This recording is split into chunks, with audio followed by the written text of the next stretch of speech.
Quiero invitarte a que me acompañes al libro de Deuteronomio, capítulo 14. Deuteronomio, capítulo 14.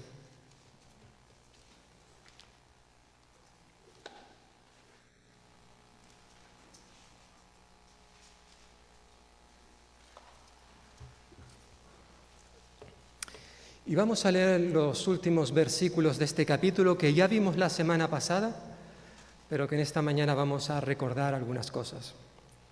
Deuteronomio capítulo 14, versículo 22, dice así: indefectiblemente, dice la Reina Valera, o del 60 o del 95, indefectiblemente, es decir, sin falta, diezmarás todo el producto del grano que rinda tu campo cada año. Comerás delante de Jehová tu Dios en el lugar que Él escoja para poner allí su nombre, el diezmo de tu grano, de tu vino y de tu aceite, y las primicias de tus manadas y de tus ganados, para que aprendas a temer a Jehová tu Dios todos los días. Si el camino es tan largo que no puedes llevarlo, por estar lejos de ti el lugar que Jehová tu Dios haya escogido para poner en él su nombre, cuando Jehová tu Dios te haya bendecido, entonces lo venderás. Llevarás el dinero contigo e irás al lugar que Jehová tu Dios escoja. Allí entregarás el dinero por todo lo que deseas, por vacas, por ovejas, por vino, por sidra o por cualquier cosa que tú desees. Comerás allí delante de Jehová tu Dios y te alegrarás tú y tu familia. No desampararás al levita que habite en tus poblaciones, porque no tiene parte ni heredad contigo. Al cabo de 3 años sacarás todo el diezmo de tus productos de aquel año y lo guardarás en tus ciudades. Allí vendrá el levita, que no tiene parte ni heredad contigo, el extranjero, el huérfano y la viuda que haya en tus poblaciones, y comerán y se saciarán, para que Jehová tu Dios te bendiga en toda obra que tus manos hagan. Como recordaréis los que estuvisteis la semana pasada y estuvimos viendo concretamente el capítulo 14, todo completamente, recordaréis que decíamos que Dios demanda que sus hijos nos cuidemos a nosotros mismos. Dios nos ha dado un cuerpo y quiere que tú y yo cuidemos el cuerpo que Él nos ha dado. Pero también, como veíamos luego en esta parte que acabamos de leer en esta tarde, Dios también quiere que nos preocupemos por los demás. En este libro concretamente de Deuteronomio, el Señor muestra una preocupación especial por los desamparados, los necesitados. Olvidarse de ellos sería cometer un grave pecado, nos dirá más adelante este libro en el capítulo 24. Es por eso que el Señor, en su deseo de que estos grupos de personas desahuciados, necesitados, pobres que había dentro de Israel, pues se les ayudase. ¿Cómo? Pues Dios estableció que cada israelita tenía que apartar el 10%, es decir, el diezmo de los productos que daba la tierra, como también de sus ganados. Lo vimos en los versículos que acabamos de leer ahora, concretamente versículos 22 y 23. E incluso podía suceder que alguien hubiese apartado tal cantidad de productos, de animales que pertenecían al Señor, era parte del diezmo, que para llevarlo al lugar que Dios había destinado, donde se encontraba el santuario, el tabernáculo, si el camino era largo, el israelita podía vender todo ese producto y luego con el dinero ir al tabernáculo, ir al santuario y comprar lo que él deseara para ofrecérselo al Señor. Hemos leído versículos 24 y 25. Es decir, no había excusa ninguna para que nadie llevase el diezmo al Señor. Como bien sabemos, porque ya lo estuvimos estudiando en su momento, por ejemplo, cuando estuvimos estudiando el libro de Números o Levítico, recordaréis que en Israel existía todo un completo sistema de diezmos y ofrendas. Por un lado estaba el diezmo que se dedicaba al santuario y a los sacerdotes que trabajaban dentro de la casa del Señor. Por otro lado también estaba el diezmo que se dedicaban para los levitas. Ya lo vimos también la semana pasada, versículo 27, los cuales, es decir, los levitas, los miembros de la familia de Leví, no tenían ni parte ni heredad en la tierra prometida. De las 12 tribus que entran, hay una tribu, la de Leví, que a ellos no se le va a dar ninguna tierra, sino que el resto de tribus tenían que encargarse de suplir las necesidades de esta tribu, la tribu de Leví. Por tanto, había que dedicar el diezmo también para los levitas, pero también, y como también hemos visto en este pasaje, había un diezmo que se ofrecía cada 3 años, que no solamente estaba dedicado para los levitas, sino hemos leído que estaban incluidos los extranjeros, los huérfanos y las viudas, versículos 27 y 29, al 29. Por tanto, podemos decir que detrás de todas estas leyes en cuanto al diezmo, encontramos un principio bíblico que no solamente vemos en el Antiguo Testamento, sino también lo seguimos encontrando en el Nuevo Testamento. Ese principio bíblico es que el pueblo de Dios tenía la responsabilidad de sostener económicamente tanto la obra como a los obreros de Dios. Es un principio que encontramos en toda la Escritura. Concretamente, si nos paramos en el Nuevo Testamento, vemos que habían 3 grupos de creyentes que se beneficiaban de la ayuda económica de la Iglesia. Por un lado estaban los pobres. En varias ocasiones vemos cómo en el Nuevo Testamento se recogían ofrendas para enviarla a los pobres. Concretamente tenemos un ejemplo precioso allí en Hechos capítulo 11. Por un lado estaban los pobres, en segundo lugar estaba el grupo donde se encontraban las viudas, a las cuales también había que sostener económicamente. Y en tercer lugar estaban aquellos que estaban, por así decirlo, dedicados de manera completa todo su tiempo a la predicación, a la enseñanza del Evangelio, como los misioneros. Es decir, predicadores, maestros, misioneros. Hay al menos 3 cosas que me gustaría señalar en esta mañana en cuanto a la mayordomía cristiana. Tú y yo un día vamos a tener que dar cuenta de nuestra mayordomía, de cómo hemos administrado lo que Dios nos ha dado. Y entre esas cosas está nuestro dinero, nuestros recursos económicos. Y hay 3 cosas que me gustaría señalar en esta mañana. Por un lado, la Biblia habla muchísimo acerca de las cuestiones económicas. Por otro lado, Dios demanda que sus hijos cuiden de otros creyentes que están necesitados. Y por otro lado, vamos a ver en esta mañana algunas de las características, elementos, condiciones que tiene que tener nuestras ofrendas que ofrecemos al Señor.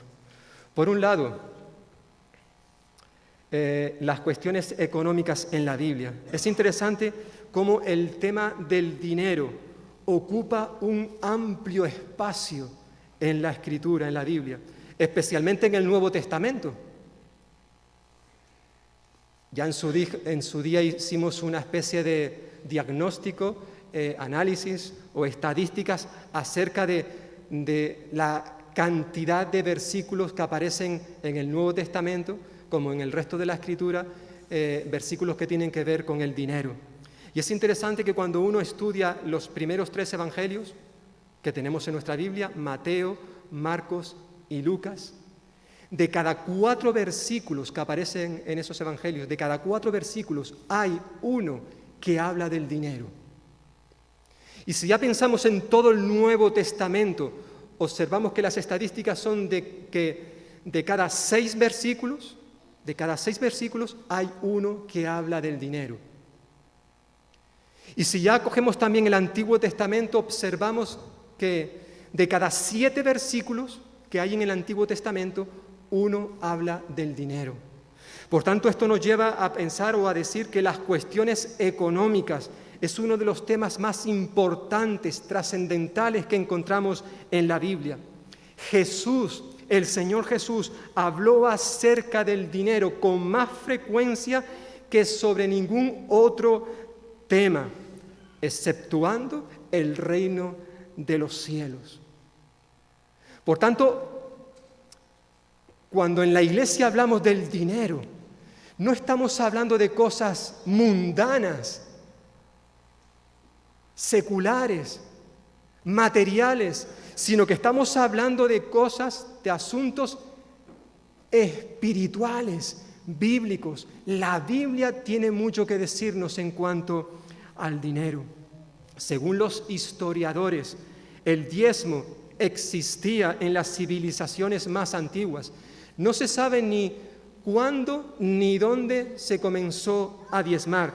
Es cierto que ya en las primeras páginas de la Biblia, en el libro de Génesis, y concretamente en el capítulo 14, descubrimos muy pronto la práctica del diezmo, practicado por personajes tan importantes como Abraham, el cual, allí en el capítulo 14, se nos dice que él diezmó para un hombre llamado Melquisedec. En ese pasaje de Génesis capítulo 14 es la primera vez que aparece el término diezmo en la Biblia. Luego vemos también como su nieto, Jacob, en otra ocasión también diezmó después de haber tenido aquella visión de la escalera en Génesis capítulo 28. Aunque no fue sino más tarde, aproximadamente unos 430 años más tarde, cuando en Israel se estableció el diezmo como algo obligatorio. Algo obligatorio. De hecho, ahí encontramos ese precioso pasaje que ya vimos en su momento cuando estuvimos estudiando Levítico, que el Señor había dicho: el diezmo de todo producto del campo, ya sea grano de los sembrados o frutos de los árboles, pertenece al Señor, pues le está consagrado. Es decir, llegó un momento en que Dios dictaminó, ordenó que era obligatorio para los israelitas apartar el 10% de los productos agrícolas como también del ganado. Por tanto, según vemos en el Antiguo Testamento, el pueblo de Israel, estando bajo la ley, tenía la obligación sagrada de apartar el diezmo para Dios. Sin embargo, cuando llegamos al Nuevo Testamento, encontramos un cambio originado al pasar de la ley a la gracia de Dios. Cuando se inaugura el nuevo pacto en la sangre de Cristo, el diezmo, la obligación de apartar el 10% desaparece. No encontramos ninguna mención del diezmo después de la cruz. O dicho de otra forma, no hallamos un solo texto en el Nuevo Testamento que nos obligue a diezmar. Lo que sí encontramos son principios de mayordomía. Dios nos da una serie de pautas en cuanto a cómo hemos de administrar el dinero que Él nos da. Dinero, recursos, que aunque están en nuestra cuenta corriente, no son nuestros, le pertenecen al Señor. Por tanto, una vez dicho esto, podemos ya darnos cuenta, a grosso modo, de la importancia de los asuntos económicos en la Biblia.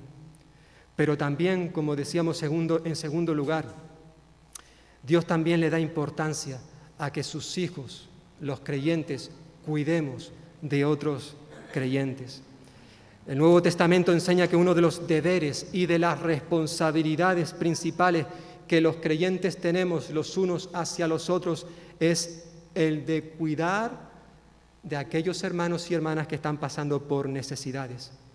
De cuidarles no solamente a nivel espiritual, sino también a nivel material. La Iglesia, en el presente, tiene el deber de proveer para los creyentes que se encuentran en una situación de pobreza y de hacerlo por medio de las ofrendas, como solicitó el apóstol Pablo en varias iglesias cuando demandaba la ayuda para la situación de hambruna que había en la iglesia de Jerusalén. Evidentemente, con esto no queremos decir que como creyentes no tengamos una responsabilidad, que no debamos de ayudar a aquellas personas que no son creyentes. No, para eso el Señor nos dejó una preciosa historia que conocemos como la parábola del buen samaritano, donde se nos enseña, entre otras cosas, que independientemente de la condición, la religión o la cultura de una persona, como iglesia, tenemos que estar dispuestos a ayudarles si se encuentran en una situación de necesidad. Ahora bien, de manera especial, Dios nos recuerda a sus hijos que tenemos una responsabilidad de preocuparnos, una responsabilidad prioritaria en cuanto a los miembros de la familia de Dios. De hecho, como dice este versículo que bien conocemos, Gálatas 6:10, dice el apóstol Pablo: por lo tanto, siempre que tengamos oportunidad, hagamos bien, ¿a quién? A todos, a todos.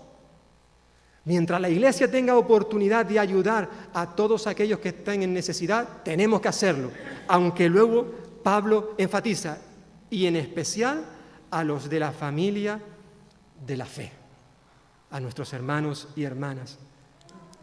Es interesante observar cómo en los primeros años de la iglesia primitiva no había pobres dentro de la iglesia, no había necesitados, como se nos recuerda en Hechos capítulo 4. No había necesitados, esa es la realidad. Ahora bien, un tiempo después surgió una hambruna, concretamente en Jerusalén, y es por eso que fue necesario que se enviase una ayuda económica para ayudar a aquellos hermanos y hermanas. Hechos capítulo 11. Por tanto, queridos hermanos y hermanas, no solamente nosotros somos miembros de una iglesia local, sino también miembros de una iglesia universal. No solo tenemos necesidades aquí como iglesia en Valdepeñas, sino también hay hermanos nuestros con mayores necesidades que las nuestras. Y es por eso que es necesario que no solamente nos preocupemos por cubrir nuestras necesidades, sino también como iglesia de pensar en otros hermanos, en otras partes de nuestro país o en otras partes del mundo que necesitan nuestra ayuda.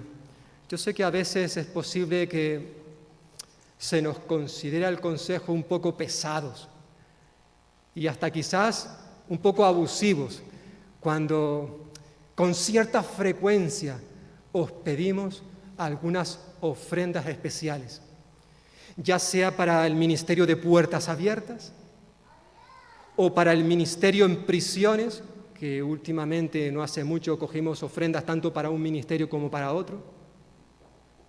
En esta mañana, también como consejos, queremos pedir que podamos pensar en las necesidades concretas que tienen los habitantes de la isla de La Palma. Y por eso queremos como iglesia unirnos a otras iglesias que en estos días también están ofrendando.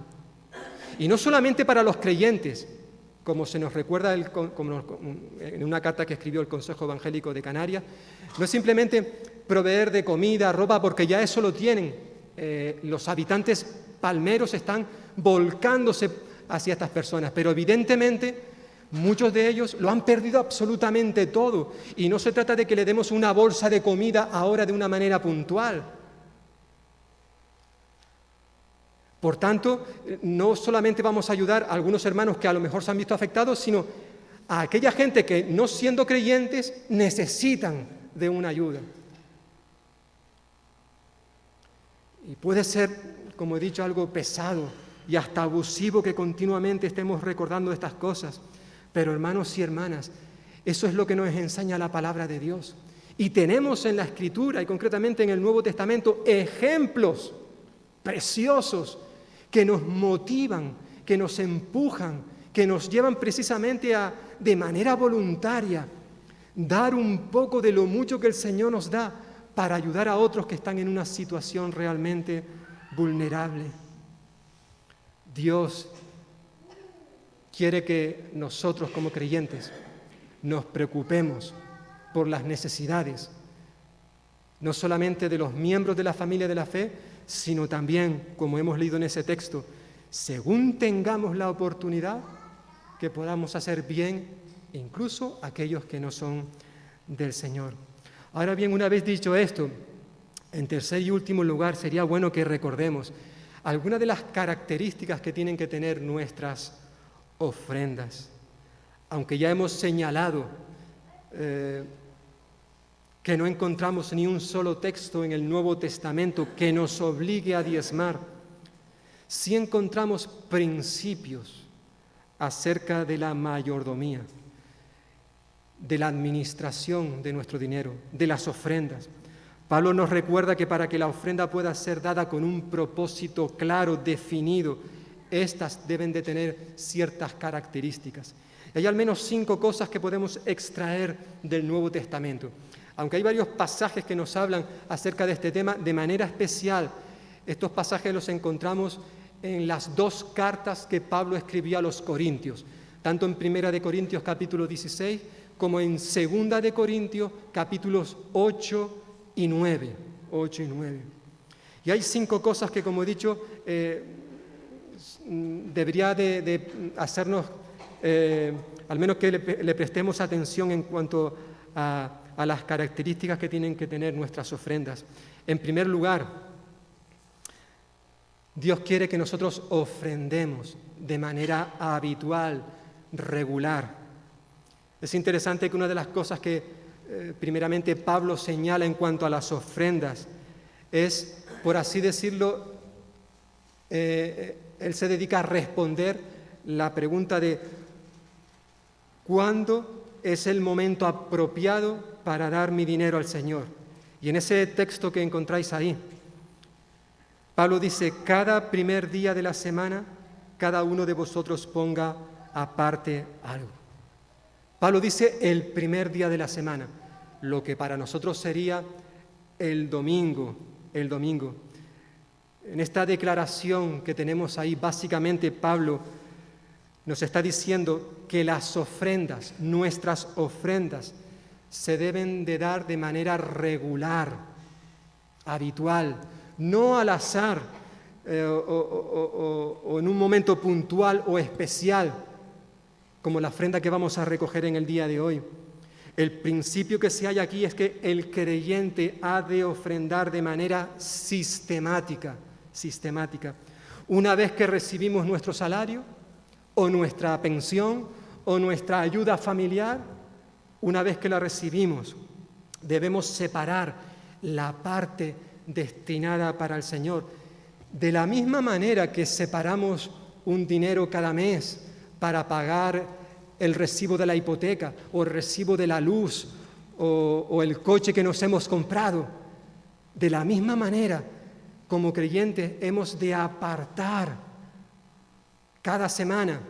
Bueno, habla aquí de cada semana porque muy probablemente, como ya hemos mencionado en otras ocasiones, los trabajadores recibían su paga al final del día. Y Pablo dice, bueno, cuando llegue el final de la semana, aparta un dinero para el Señor. Quizás esto ahora mismo en nuestra cultura, donde básicamente todos nosotros no recibimos una parte de nuestro salario una vez a la semana, sino una vez al mes, probablemente en vez de decir cada primer día de la semana, podríamos decir cada primer día del mes o cada último domingo del mes.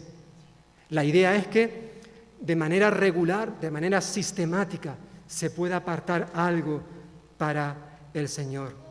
En segundo lugar, otra de las características que tienen que tener nuestras ofrendas es que estas tienen que ofrecerse de manera global. Este texto que también tenemos ahí nos dice, en cierta forma, quiénes deben ofrendar al Señor. Y la respuesta es todos los cristianos, cada uno de vosotros.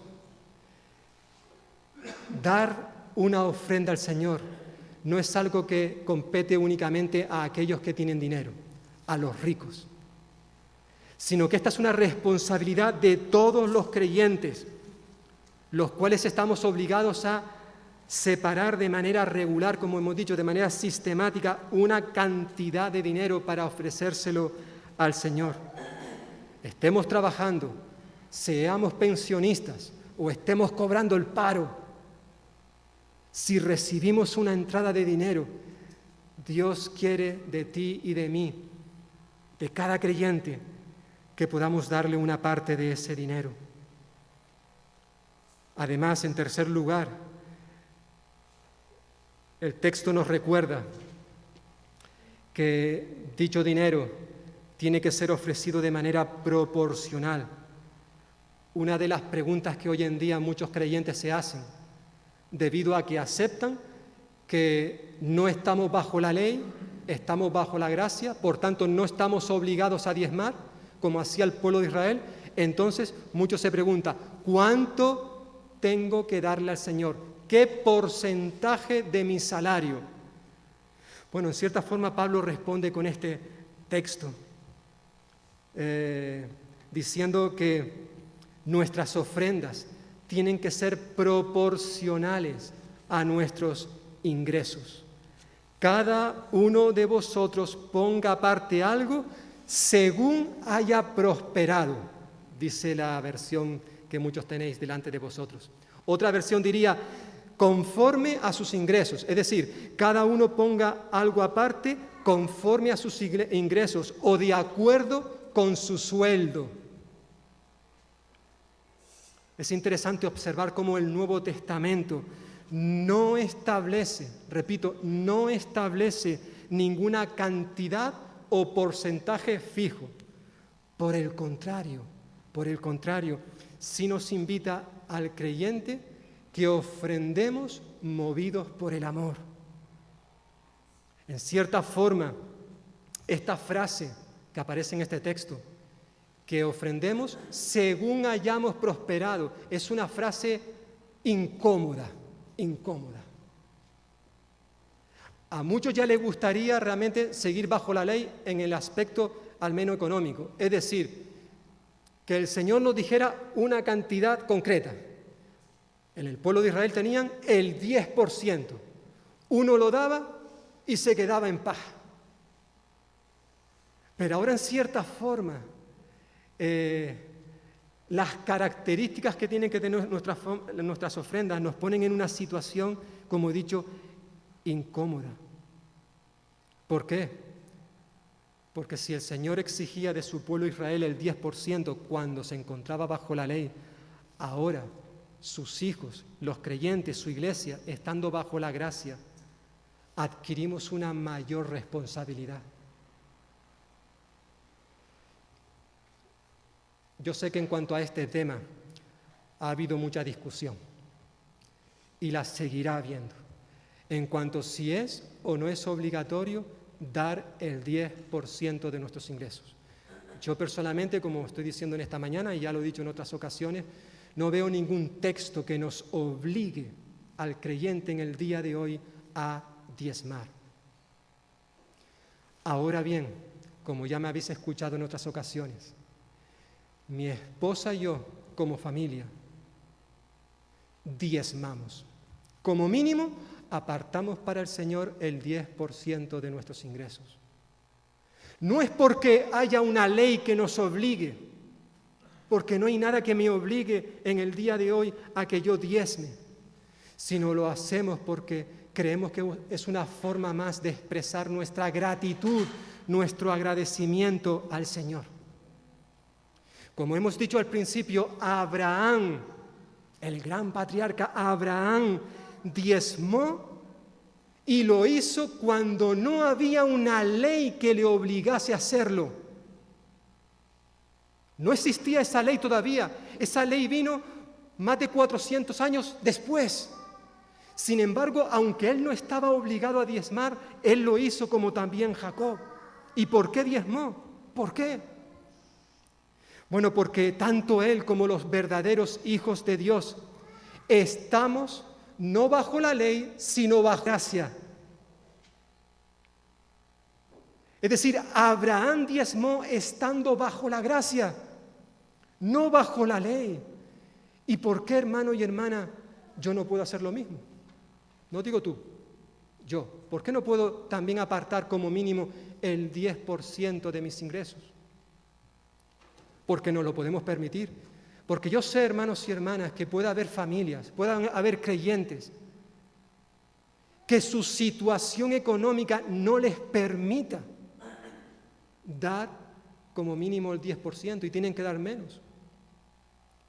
Personalmente yo no creo que Dios esté observando, mirando a ver lo que tú y yo damos.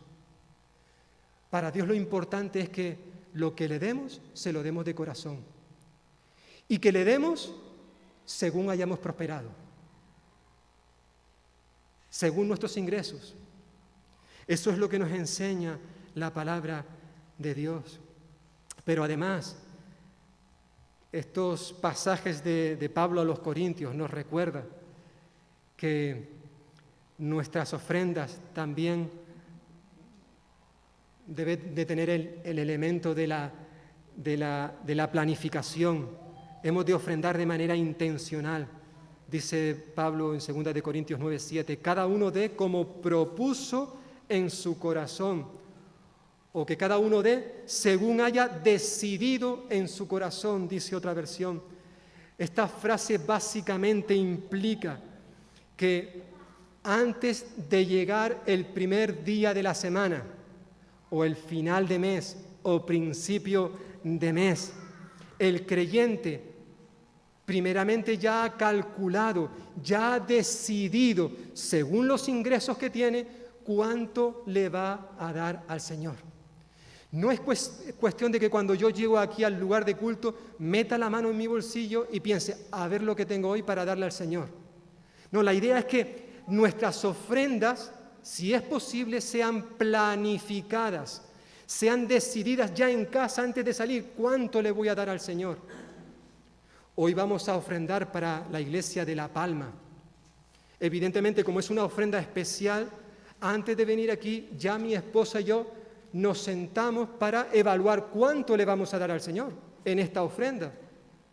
No es cuestión de decidirlo hoy aquí, no es hacerlo en casa, planificar, bueno, ¿cómo van nuestras cuentas? ¿Cuál es nuestra situación? Pues en base a esto vamos a hacer un esfuerzo y vamos a dar tanto dinero. Por eso la idea, cada uno dé como propuso o como haya decidido en su corazón. El creyente, en cierta forma, ha de tomarse tiempo para estudiar detenidamente su situación financiera y en base a esta, ofrendar al Señor. Ofrendar al Señor. Y en quinto y último lugar, también estos versículos del apóstol Pablo, de la carta a los Corintios, nos recuerda que debemos de ofrendar de manera liberal o de manera generosa. Hay un término que aparece en muchas de nuestras versiones que es el término liberalidad, que ofrendemos con liberalidad. Bueno, eso significa con generosidad. Decía el apóstol Pablo en este capítulo 9 de 2 de Corintios, pero esto digo, el que siembra escasamente, también segará escasamente, y el que siembra generosamente, generosamente también segará. Cada uno dé como propuso en su corazón, no con tristeza ni por obligación, porque Dios ama al dador alegre. En cierta forma, Pablo está hablando aquí de la necesidad de dar de propia voluntad, con corazón sincero y no bajo presión, porque las ofrendas bajo presión u obligación no suelen ser generosas, sino más bien poca cosa. Si amamos al Señor, no habrá problemas en la administración de lo que tenemos. Como alguien dijo en una ocasión, el que ama mucho, mucho da, y mucho disfrutará, mucho disfrutará. Lo cierto, hermanos y hermanas, que nuestra iglesia local y también la obra de Dios en general necesita de nuestros recursos económicos. Por muy espiritual que se considere la misión de la iglesia, para que ésta se lleve a cabo, se necesitan recursos materiales. Para cualquier actividad que una iglesia quiera realizar, deberá contar con recursos económicos. Y esos recursos económicos deben suplirlo los miembros de la iglesia. Que en cierta forma es lo que se nos está recordando en el texto que leímos al principio de Deuteronomio. El pueblo de Dios, los hijos de Dios, son los responsables de sostener económicamente la obra de Dios. No solamente en nuestra iglesia local, sino también cuando conocemos de las necesidades de otras iglesias y podemos ayudar, debemos hacerlo. El dinero, hermanos y hermanas, puede convertirse en lo más material como también en lo más espiritual.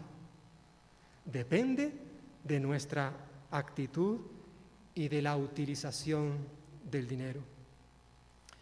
Y en cierta forma, el apóstol Pablo, en esa segunda carta a los Corintios, capítulo 8 y 9, que los dedica precisamente para hablar del dinero, él no quiso pasar la oportunidad de recordar a la iglesia de Corinto, como también a nosotros en el día de hoy, la ofrenda de Cristo Jesús. Y en ese texto tan conocido y que ya nuestro hermano Miguel Ángel utilizó para introducirnos en la mesa del Señor, el apóstol Pablo recuerda a aquellos creyentes de Corinto: hermanos, ya conocéis cuál fue la generosidad de nuestro Señor Jesucristo. Siendo rico como era, se hizo pobre por vosotros para enriqueceros con su pobreza. Qué precioso texto. Quizás alguno podría criticar a Pablo por haber utilizado este ejemplo en un momento en el que se hablaba de asuntos económicos. Pero evidentemente Pablo, siendo inspirado por el Espíritu Santo, él consideró que era el momento apropiado para recordar la gracia de nuestro Señor Jesucristo, el cual lo dio todo, absolutamente todo, para que tú y yo podamos ser hombres y mujeres enriquecidos. Y por eso luego termina el capítulo 9, después de haber estado hablando de todo el tema del dinero, termina diciendo: Gracias a Dios por su don inefable. El don, el regalo de Dios es tan especial que no se puede explicar con palabras. Por eso, hermanos y hermanas, cuando pensamos en lo que hizo Cristo por nosotros, tiene que llevarnos, tiene que motivarnos, impulsarnos para vivir una vida de adoración al Señor, como hemos estado diciendo en estas últimas semanas al estudiar este libro de Deuteronomio, pero recordando que una de las formas que Dios nos ha dado para que le adoremos, para que le exaltemos, es a través de nuestras ofrendas.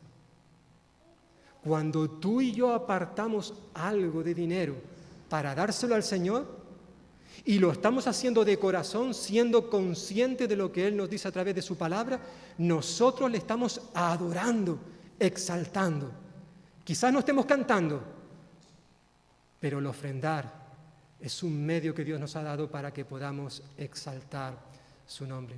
Y yo espero que en esta mañana, como cada domingo, cuando venimos a este lugar y nos acercamos a aquella caja al fondo para depositar nuestras ofrendas, recordemos las enseñanzas que una vez más hemos recordado en esta mañana y que éstas sirvan para darnos cuenta del don inefable que Dios nos ha dado.